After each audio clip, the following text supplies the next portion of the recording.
English class. Yes, മക്കളെ. അപ്പോൾ അൻവറാമസിന്റെ സ്വന്തം മക്കളെ ഇവിടെ നമ്മൾ ഇംഗ്ലീഷ് ക്ലാസ്സിലേക്കാണ് നമ്മൾ എല്ലാവരും വന്നിരിക്കുന്നത് അല്ലേ? യെസ്, ഇവിടെ നോക്ക് നിങ്ങൾ, നമുക്കറിയാം കോൺവെർസേഷൻ ആണ് ഇവിടെ നിങ്ങൾ കാണുന്നത് അല്ലേ? അതേപോലെ ഒരു മദറും ഉണ്ട്, ഒരു സാഡ് അടിച്ച് ആലോചിച്ച് നിൽക്കുന്ന ആരുണ്ട്, ഒരു ബോയ് ഉണ്ട് അല്ലേ? അപ്പോൾ ഇവർ രണ്ടുപേരെ കണ്ടെത്താൻ നമുക്കറിയാം നമ്മൾ ഏതാണ് പാഠം. ഒരു അമ്മയുണ്ട്, സാഡ് അടിച്ച് നിൽക്കുന്ന നമ്മുടെ ബോയും ഉണ്ട്. ഏതാണ് ഈ ചാപ്റ്റർ? ഈ ചാപ്റ്റർ നമുക്കറിയാം ദ ബേർഡ് എന്ന് പറയുന്ന പാഠത്തിലെ ക്വസ്റ്റ്യൻ ആയിരിക്കും നമ്മൾ ഇന്ന് എന്ത് ചെയ്യാൻ പോകുന്നത്, നമ്മൾ ഇന്ന് പഠിക്കാൻ പോകുന്നത്. എന്തായിരുന്നു നമ്മുടെ ബേർഡ് എന്നുള്ള ചാപ്റ്റർ? നമുക്ക് നമ്മുടെ സെറോന് ഓർമ്മയുണ്ട്, സെറോന്റെ അമ്മേനെ ഓർമ്മയുണ്ട്, സെറോക്ക് കിട്ടിയ ബേർഡിന് ഓർമ്മയുണ്ട്, സെറോ ബേർഡിന്റെ കൂട്ടിലിട്ടത് ഓർമ്മയുണ്ട്, കൂട്ടിൽ നിന്ന് ബേർഡ് അവസാനം ചത്തുപോയത് നമുക്ക് എന്തുണ്ട്, നമുക്ക് ഓർമ്മയുണ്ട്. അപ്പൊ ആക്ച്വലി എന്തായിരിക്കും ഇവിടുത്തെ കൺവേഴ്സേഷൻ ചോദ്യം? എന്ത് കൺവേഴ്സേഷൻ പറഞ്ഞാൽ സംഭാഷണം അല്ലേ? ഒരു രണ്ടാളുകൾ നമ്മൾ സംസാരിക്കുന്നതിന് നമ്മൾ കോൺവെർസേഷൻ പറയാ. സോ എന്തായിരിക്കും ഇവിടുത്തെ കോൺവെർസേഷൻ ക്വസ്റ്റ്യൻ? ഇവിടെ നോക്ക് നിങ്ങൾ, എന്താ കാണുന്നത്? നിങ്ങൾ ഇവിടെ മിസ്സിന്റെ ബാക്കിൽ എന്താ കാണുന്നത്? Zero felt sad when the bird died. Oh my God, നമ്മുടെ ബേർഡ് ചത്തുപോയില്ലേ? ബേർഡ് ചത്ത സമയത്ത് നമ്മുടെ സെറോക്ക് എന്താണ്? He felt sad. അയ്യോ, അവന് ഒത്തിരി സങ്കടമായി നമ്മുടെ സെറോക്ക്. He sharing his sadness with his mother.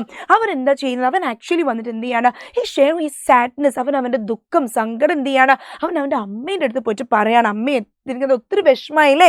Yes, right a possible conversation between Zero and his mother.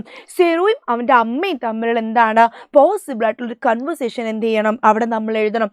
അപ്പോൾ സെറോ സാഡ് ആണെന്നുള്ളത് നമ്മൾ ഓർക്കണം. സെറോക്ക് നമ്മളെ ബേർഡ് ചത്തുപോയതിന് നല്ല വിഷമമുണ്ട്, ബേർഡിനെ ഇങ്ങനെ കൂട്ടിലിട്ടേ നല്ല സങ്കടമുണ്ട്.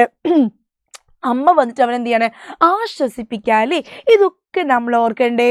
ഇതൊക്കെ നമ്മൾ ഓർക്കണ്ടടാ, ഇതൊക്കെ നമ്മൾ ഓർക്കണം. എങ്ങനെയാണ് നമ്മൾ എഴുതുക സംഭാഷണം? മിസ് ആദ്യം എപ്പോഴും മിസ് പറയുന്ന ഒരു കാര്യമുണ്ട്, നമ്മളൊരു കോൺവെർസേഷൻ എഴുതുന്ന സമയത്ത് നമ്മൾ എങ്ങനെ കോൺവെർസേഷൻ തുടങ്ങണം? We should begin with a greeting. നമ്മളൊരു ഹായ് പറഞ്ഞിട്ട് നമ്മൾ തുടങ്ങണം, അല്ലെങ്കിൽ ഒരു ഹലോ പറഞ്ഞാൽ മതി, അല്ലെങ്കിൽ ഇങ്ങനെ ഒരു ഗുഡ് മോർണിംഗ് പറഞ്ഞാൽ മതി. എന്തെങ്കിലും ഒരു ഗ്രീറ്റിങ്ങോട് കൂടി നമ്മൾ എന്ത് ചെയ്യണം, നമ്മൾ സംഭാഷണം നമ്മൾ തുടങ്ങണം.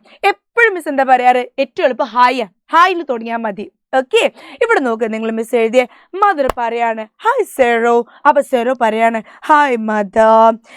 അപ്പൊ മദർ ചോദിക്കുകയാണ് why do you look so sad my son? Why do you look so sad? Zero എന്താ പറ്റിയേ?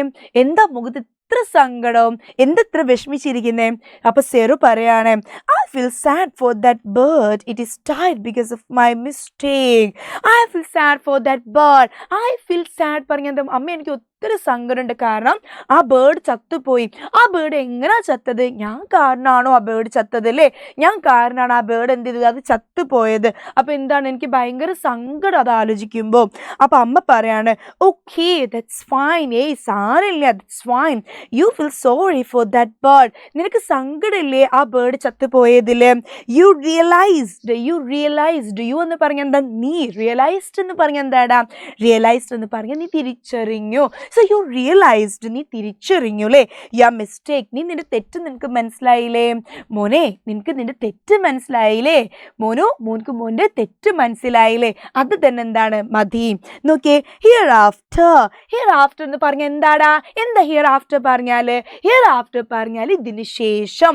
ഇവിടുന്ന് അങ്ങോട്ടേക്ക് നമ്മൾ പറയില്ല, ഇനി അങ്ങോട്ടേക്ക് ചെയ്യണ്ട കേട്ടോ, ഇനി അങ്ങോട്ടേക്ക് എന്താ കുരുത്തക്കേട് കളിക്കരുത് കേട്ടോ, ഇനി അങ്ങോട്ടേക്ക് കള്ളത്തിലൊന്നും പറയരുത് കേട്ടോ, ഇനി അങ്ങോട്ടേക്ക് ഇങ്ങനെ പറ്റിക്കൊന്നും ചെയ്യരുത് കേട്ടോ. സോ ഇനി അങ്ങോട്ടേക്ക് എന്ത് ചെയ്യരുത്, നീ ഡു നോട്ട് റിപ്പീറ്റ് ദാറ്റ്. അതെന്ത് ചെയ്യരുത്, റിപ്പീറ്റ് ചെയ്യരുത്. Leave the birds free and let them fly. Leave the birds free പറഞ്ഞാൽ എന്താ? നീ പക്ഷികൾ എന്ത് ചെയ്യും, ഫ്രീ ആക്കിയിട്ട് വിട്. ലെറ്റ് ദം ഫ്ലൈ, അവരെന്ത് ചെയ്യട്ടെ, ലെറ്റ് ദം ഫ്ലൈ പറഞ്ഞാൽ എന്താ, അവർ പറക്കട്ടെ, അവർ പറന്നു പോട്ടെ. അപ്പൊ സെറോ എന്താ പറയുന്നത്? Yes mother, I realised my mistake. അപ്പൊ സെറോ പറയാണ് യെസ് മദർ, അതെ അമ്മേ, ഐ റിയലൈസ്ഡ്. ഐ പറയാം ഞാൻ, എനിക്ക് എന്തായി, ഒത്തിരി എനിക്ക് മനസ്സിലായി എന്താണ് എൻ്റെ തെറ്റ്, എന്തായിരുന്നു എൻ്റെ ഫോൾട്ട്, എന്താണ് എൻ്റെ തെറ്റ് എനിക്ക് മനസ്സിലായി. I will not catch any bird hereafter. ഇതിന് ശേഷം ഞാൻ എന്തെങ്കിലും ഒരു ബേർഡിന് എന്ത് ചെയ്യില്ല, ഞാൻ കൂട്ടിലിടൂല, പ്രോമിസ്ലേ. ഇത് പറഞ്ഞ് എന്ത് ചെയ്യുക, ഇത്ര എഴുതിയാൽ നമ്മുടെ ചോദ്യം എന്തായി, കംപ്ലീറ്റ് ആയി. ഇത്ര എഴുതിയാൽ മതി. സെറോ സാഡാന്ന് നമുക്കറിയാം. അമ്മ പറഞ്ഞിട്ട് എന്ത് പറഞ്ഞു, സാരില്ല പോട്ടെ, നിനക്ക് നിന്റെ തെറ്റ് മനസ്സിലായില്ലേ? ഇനി എന്ത് ചെയ്യരുത്, ഒരു പക്ഷിനെ എന്ത് ചെയ്യരുത്, നീ കൂട്ടിലിടാൻ പാടില്ല കേട്ടോ. ഇനി ഒരു ബേർഡിന് എന്ത് ചെയ്യരുത്, കൂട്ടിലിടരുത് കേട്ടോ. ഓക്കെ, അപ്പോൾ ബേർഡ്സിന് നമ്മൾ എപ്പോഴും എന്ത് ചെയ്യണം, നമ്മൾ അവരെ ഫ്രീ ആക്കിയിട്ട് വിടണം. ബേർഡ്സ് പറന്നോട്ടെ, പക്ഷി പറക്കണം എന്നുള്ളത് എന്താ നമ്മളിവിടെ പറഞ്ഞ് മനസ്സിലാക്കി.